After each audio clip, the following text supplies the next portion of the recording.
আসসালামু আলাইকুম। আমাদের কাঠ লিচু গাছে এবার কাঠ লিচু হয়েছে। 3 বছর পর হলো এই কাঠ লিচু।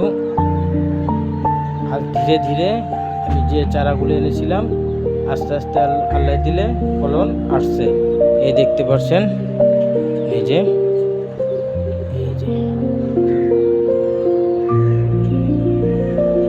দোয়া করবেন যাতে আগামীতে এই কাঠ লিচু গাছে কাঠ লিচু হয়। আসসালামু আলাইকুম।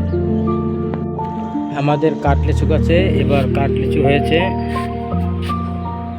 দেখতেই পাচ্ছেন। শিলের জন্য এবার অনেক ফল পড়ে গেছে, এর জন্য আপনার 60টার মতো আপনার কাঠ লিচু আছে। আগামীতে আশা করা যায় যাতে এটাতে ফলন বাম্পার হয়। এই দেখতে পাচ্ছেন, এটার ভিতরে লাগিয়েছি।